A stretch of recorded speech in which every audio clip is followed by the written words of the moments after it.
VR games are getting stale. At least on the Quest 2, I feel like every game is just getting a little stale. Not that these games are bad by any means, but when you play the same style of games over and over again with no real progression, it's bound to lose any real retention in the long term. Again, I'm not saying any VR game is bad, but what about those unforgettable experiences that VR was supposed to be known for? I miss those times when VR studios were popping out those solid experiences. Of course, not everything is perfect, and I know that VR definitely had its stinkers back in the day. But thinking back to my AAA games of VR video, what happened to those high quality, takes hours to complete VR games that got many people like myself into VR? I wanted to revisit those experiences. What made them so special? Where have they gone now that standalone is so prevalent in the VR scene? So VR games are getting stale. What do I mean by that?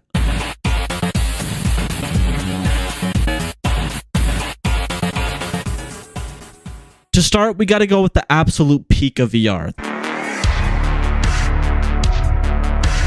To this day, there has not been another game quite like Half-Life Alyx in VR. We've gotten close, don't get me wrong, but goddamn, when this game came out, I didn't even own a VR headset. I remember sitting in English class my senior year, seeing the announcement for this, just thinking, holy shit, it's finally happening. 12 years after episode 2 and we were finally getting something new from the Half-Life series. Little fun fact about me, I almost dedicated this channel to Half-Life videos instead of VR. And while it definitely took some inspiration from other VR games like pulling things towards you like with the gravity gloves, I still get hyped just thinking about Half-Life Alyx and the gameplay it provided. If you're anything like me, the story for games is the most important aspect to get me to keep playing. Sure, other things contribute like gameplay, but I replayed Alyx 3 times not because I was super addicted to finding resin and upgrading my weapons. I liked the story of Half-Life and wanted to revisit that. You could say this for a lot of other games as well. I'm not replaying Red Dead because I just loved the gameplay, even though it is very good. I want to see the story between Arthur and his camp. I'm not making my way through Fallout New Vegas for the first time because I just really liked walking through deserted wastelands. I want to see the story. Again, with Alyx, I enjoy seeing Alex interact with Eli and Russell, and I like seeing the G-Man again. And while the gameplay is actually fun to play, I'm in this for the story. This is seriously one of the best VR games you could ever play. I still have yet to get over Alyx. While I'm not going to spoil anything, the continuation of episode 2, even if it's not that long, it's still worth $60 for that reason alone, and is the only game in recent years I've actually spent that much money on. Not only did it revive the Half-Life series, it also sold out the Valve Index, which is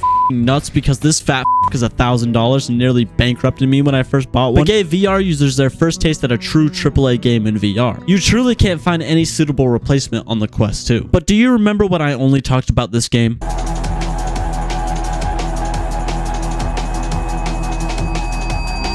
And before I see the Bonelab comments, it's not the same. Bonelab and Boneworks do not feel like the same game. Yeah, they have Arthur Ford, but Boneworks just feels amazing to play. Whenever they decided to add this bloom effect onto Bonelab, they f***ed up because Boneworks looks grittier and that bangs. No bangs, bangs. We're sticking with it. The level design of Boneworks slaps. This was the entire idea for this video, was just so I could talk about the level design of Boneworks. It's so open-ended to where you could go completely different routes in each level and still end up at the end gate. It's truly one of the best games you could play in VR. The level design feels fresh every time you play it for any style of gameplay you might have. This is also one of the first few fully physics-based games for VR. See something and want to pick it up? More often than not, you can pick that up or at least interact with it in some way. Now, to give credit to Bonelab just a little bit, you can really tell Boneworks is not optimized that well. Bonelab running on Quest 2 was no easy feat, and it's clear to see that they did have to cut some stuff out when making it work altogether as a complete game for both PC VR and Quest. But outside of optimization, this game fully clears Bonelab hands down. Hey, stress level 0, real quick.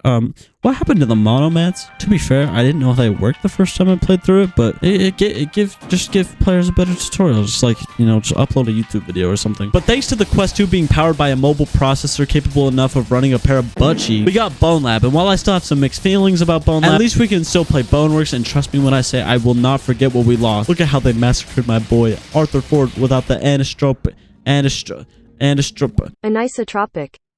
Yeah. Yo, but Arthur Ford not looking so good. He needs some of that gamer swag. Like this Viewie, that's right, Mom. I have sex t-shirt. And please don't take your credit card off my Xbox, Dad. I need the Optimus Prime skin in Fortnite. Buy now. I took away the limited code for a percentage off. Sorry, Bozo. You snooze, you lose. Use code Bozo for 20% off. Don't miss it this time. Now, I just want to make this clear that I really do like the Quest 2.